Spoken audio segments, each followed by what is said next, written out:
This morning on The Dish, Chef Gavin Kaysen. His debut restaurant, Spoon and Stable, is named for the horse stable that occupied the space in the early 1900s, along with Kaysen's affinity for making off with spoons from restaurants he's dined in. It's a habit on display at the restaurant, which he picked up to memorialize special meals. Kaysen's hospitality group now includes 2 more restaurants, local bakeries, and a catering business that serves some of the local sports teams. But the project that's closest to home for Kaysen is just that, a self-published cookbook. We traveled to the chef's hometown to taste it all.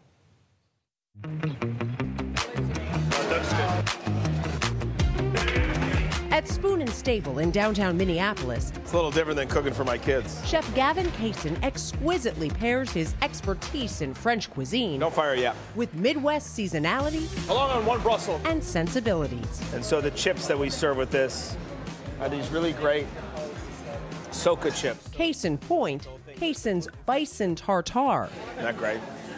So we've had that on since we opened, which has just been a really fun dish. Kaysen knows the Midwest palate because he shares it. Spoon and Stable is the native son's triumphant return after an acclaimed run at Danielle's Café Boulud in New York, where he earned a James Beard Award for Rising Star Chef. All right. So pasta course. So it's a caramelly pasta stuffed with celery root, lots of lemon zest, hazelnuts, fried rosemary, and pecorino romano. Enjoy, enjoy. He'd earn a second Beard Award for Best Chef Midwest at Spoon and Stable, which instantly upped the Twin Cities' culinary game. So, duck breast. Kaysen dry ages his duck for 10 days and serves it with mung greens, hoisin puree, and Shinko pear. Enjoy. Thank you. The happy dance. That was, kind of, that was. The happy dance. After a honey and cream cake for dessert, we dished about the question Kaysen says he's asked most often. Do I cook at home? So? A lot. I cook a lot at home. Even though you spend the bulk of your evening here, that's still enjoyable. So different. You know, here it's full chef white apron. Right. Formality in a way, discipline in every sense of the word. At home, it's freedom, peace, and just joy. Gotta cube your butter. Here, he gets to cook for himself, his family, I know. and best friend, Rosie, who eagerly serves as a taste tester. I'm gonna kind of show you how I cook when I'm at home. 2.5 years ago, when Kaysen and his diners were stuck at home, he began to cook for them remotely. Hey everyone, welcome to GK at Home. Hosting a series of online cooking classes. Here's the deal.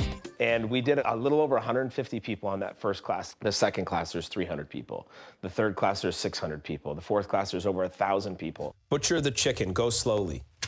Okay, I'm gonna go slowly. But we could cook together, we could laugh together, we could like just escape from what was outside and what was the distraction and focus on just this nourishment and this idea of restoring our souls through the power of food. By the end, Kaysen had cataloged roughly 80 recipes. And as a result, we have sort of this diamond that came from it. He mined the results for his first cookbook, aptly titled At Home. Kaysen divides the book by the 4 seasons. This is fantastic. Just your normal afternoon spread, right? A little casual spread. For us, Kaysen whipped up a taste from each. Crispy chicken thighs with vegetables and endive salad for the fall.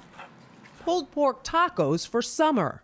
For wintertime, cavatelli pasta with squash and Brussels sprouts. And his grandmother Dorothy's pot roast, which she made for us all the time. The key for Grandma Dorothy's pot roast, which is in the book, is that she uses rutabaga as part of the vegetables. So it's not a potato starch. Okay. So it slowly thickens the sauce a little bit, and it also makes it a little bit sweet. And this is also one of the most popular dishes At Spoon and Stable. at Spoon and Stable. Really, it's so nostalgic for me. Do you have a favorite recipe that's in the book? Is that, I mean, obviously hers have a special place in your heart. What makes me feel good about the book, honestly, is that like everything that's in it, I have cooked at home. And I still cook it at home. Kaysen shares those meals right here with some of his favorite dining companions, wife Linda, sons Emil, Julius, and Crosby, And of course, Rosie. By the way, Rosie wants more. The dog has been the star of the day. I mean, Rosie. And she wants more. Rosie wants everything she can have. She knows the jam. Almost as hard for me to resist.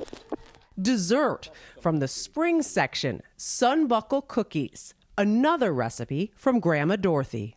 So this was the first thing that I made with her when I was 7. This was sort of like the epiphany dish for me. This is why we have you as you. Yeah. Kaysen says that simple cookie is what sparked his interest in hospitality. I was probably the only grandson in the kitchen with her, cooking with her all the time and baking. And I just remember everybody stopping and running inside and having this incredible amount of joy and excitement. And I thought to myself, like, 7 ingredients did that? And it was a really, really pivotal moment of my life. I knew then subconsciously that I wanted to do something in service for others the rest of my life. A career that started at age 15 making Subway sandwiches has allowed Kaysen to feed others while nourishing his own soul. From prestigious kitchens in Europe and New York to his own now in Minneapolis. True. What did your grandmother think?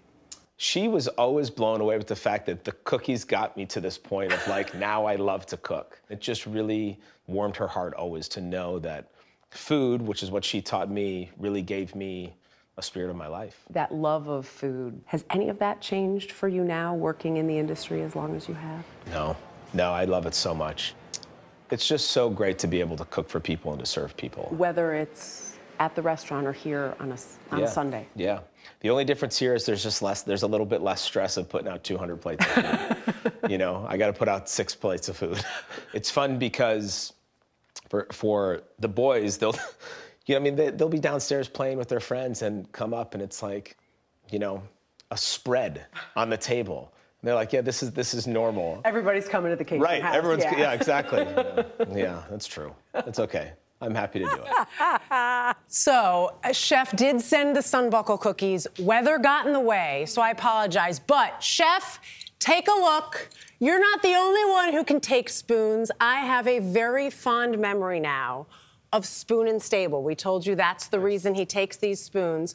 One for each of us. Oh, thank you. Because one day, the two of you will get to Spoon and Stable. Aww. And you will have a taste of Chef Kaysen's wonderful food there. Really is special, really is delicious. And Chef, I see why you kind of keep the spoons to the side because you know people like me are going to take them. These are I got 3 of them. too. Look at that. Can we go on GoPro dog cam when we get there? Rosie.